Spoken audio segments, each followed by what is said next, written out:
आप सभी को नमस्कार, राम राम।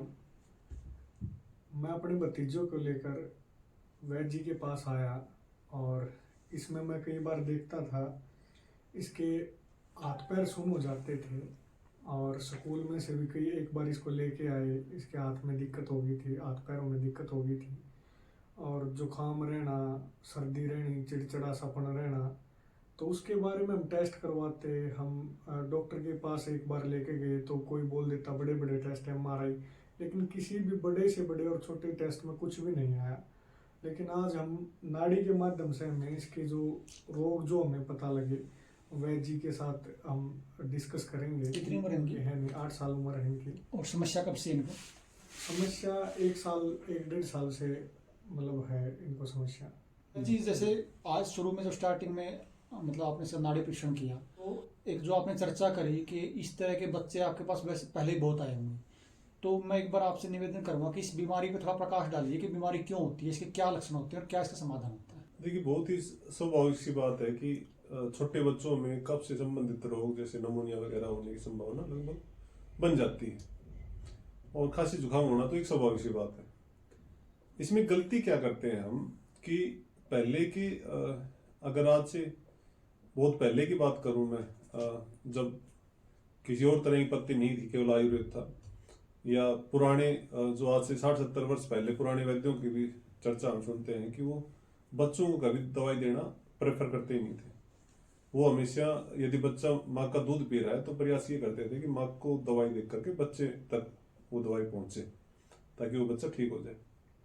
आज छोटे छोटे बच्चों में जिस प्रकार से मतलब बिना सोचे समझे केवल अपनी जेब भरने के चक्कर में या अज्ञानतावश भी हम इसको मान सकते हैं कि अज्ञानता के कारण जो ये समस्याएं आ रही हैं, इसमें बच्चे की खांसी जुकाम को ठीक करने के लिए इस तरह है कि बड़ी ही विकृत चिकित्सा की जा रही है, जिसके कारणवश उस बच्चे का कफ तो शांत हो जाता है, किंतु उस कफ के शांत करने के लिए जो औषधि चली उसके कारणवश कुछ बच्चों में आपको देखने में आया होगा कि छोटे छोटे बच्चे ना पैर दबाने लगते हैं कि मेरे पैर दर्द करने लगे, आंखें लगभग भारी भारी से रहने लग जाती हैं और हार्ट बीट ऐसे बच्चे की बढ़ जाती है। सोते सोते डरेगा, जैसे ये डरता है ना, ये सोते सोते उठता ये सोते सोते डरता है, आधी आंखें खोल के सोएगा, पेट में दर्द बताएगा कभी कभी। इसका जो आप बता रहे हैं ना कि हाथ पैर मुड़ जाते थे, उसका मेन कारण यही है कि इसका जो नर्व सिस्टम है वो इतना डाउन हो चुका है उस विकृत चिकित्सा से कि इसमें इस तरह की बीमारी लगातार बढ़ती चली जा रही है। बीमारी का कारण क्यों नहीं पता चल रहा, क्या है कि हर व्यक्ति का एक स्वभाव है, हर क्षेत्र विशेष में रहने वाले व्यक्ति में एक विशेष प्रकृति होती है। उसी प्रकार जैसे आदमी में बचपन में कफ की प्रकृति होती है, जवानी में पित्त की होती है और बुढ़ापे में वात की प्रकृति होती है, तो बच्चे में कफ की प्रकृति होती है। अब आप उस कफ की प्रकृति को जलाना चाह रहे हैं, उसको विपरीत चिकित्सा दे करके उस कफ की प्रकृति को हमने कम कर दिया, तो उससे एक तो ये जो दोष उत्पन्न हो रहे हैं बच्चे में, दूसरा क्या कारण होता है कि आजकल आप देख रहे होंगे कि छोटे छोटे बच्चों में इनहेलर लग गया, चश्मे लग गए और साथ ही साथ बच्चों की ग्रोथ रुकती जा रही है, बच्चे कमजोर हो रहे हैं, पतले पतले सिंगल हड्डी घूम रहे हैं। वो सब हमने क्या किया, उस बच्चे की ऊर्जा को हमने वहीं पर जला दिया। उसके शरीर का जो विकास होना था, उस विकास में जो चीज सहयोगी थी उनको भी हमने कम कर दिया उनके शरीर से। तो आज माता पिता ही अपने हाथों से अपने बच्चों का विनाश करवा रहे हैं विकृत चिकित्सा करवा करके। यदि ये विकृत चिकित्सा नहीं हो तो ये ही बच्चे बलिष्ठ हो सकते हैं। जिस प्रकार आपने महाभारत में देखा होगा कि महाराज पांडु से ज्यादा ताकतवर भीम था और भीम से ज्यादा ताकतवर घटोत्कच, और घटोत्कच से ज्यादा ताकतवर उनके बच्चे बर्बरी। मतलब पीढ़ी दर पीढ़ी जहां हमारा बल बढ़ना था, ये विकृत चिकित्सा और ये जो सिंथेटिक केमिकल है, इसने हमारी आयु को भी अल्प कर दिया, हमारे बल को भी अल्प कर दिया और हमारे शरीर के विकास को भी इसने बड़ी आहत पहुंचाई है।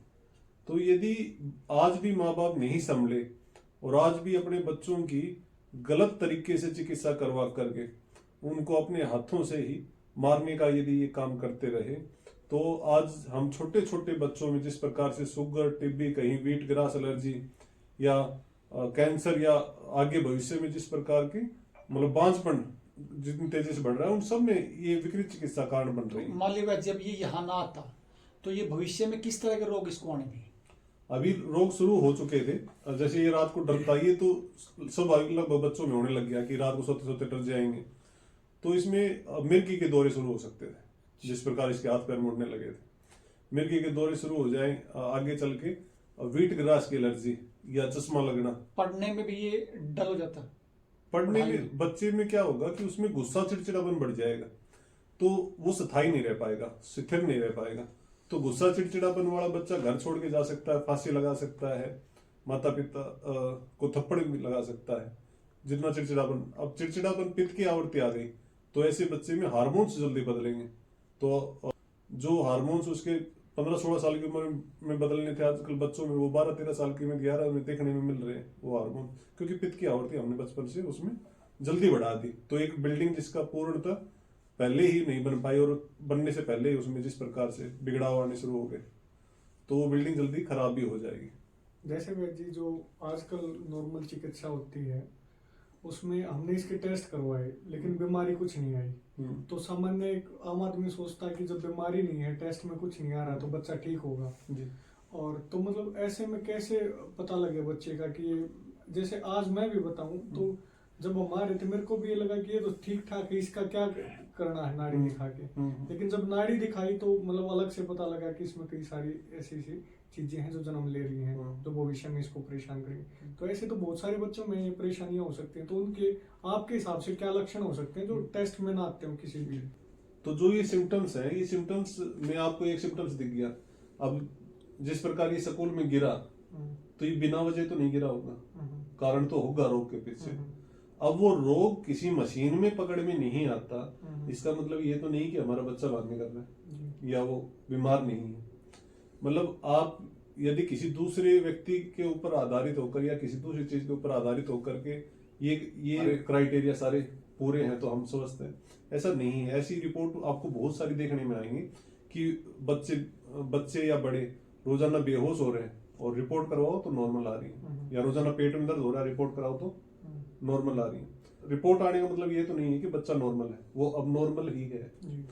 अब इसकी ये चीजें शायद आज तक मशीन ने उस लेवल तक नहीं पहुंच पाई हैं जहां तक हमारे पूर्वज, हमारे जो ऋषिगण नाड़ी विज्ञान के जरिए, नाड़ी के ज्ञान के जरिए वहां तक पहुंचे थे कि वो नाड़ी देख करके खाया पिया तक जो पता लगा लेते थे।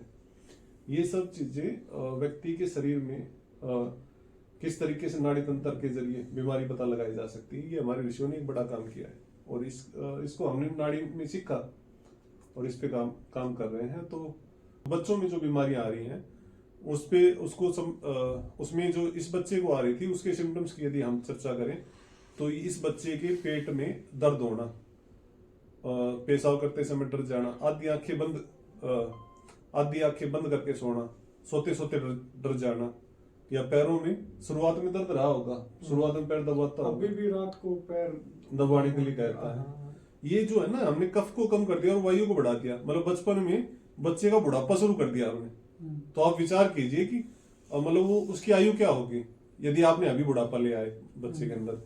तो ये एक मोटा कारण बनेगा। तो अभी इसके शरीर में हमें दोबारा से कफ को उजागर करना है ताकि इसकी शरीर की ग्रोथ अच्छे से हो सके, और ये कफ अगर दोबारा से हम बढ़ाने में सफल हो पाए तो ये बच्चा दोबारा अपनी पूरी आयु तो कितने दिन की चिकित्सा इसकी चलेगी? इसकी चिकित्सा चलने में मुश्किल से 2 से 3 महीने लगेंगे, ये पूर्णतः ठीक हो जाएगा। ठीक।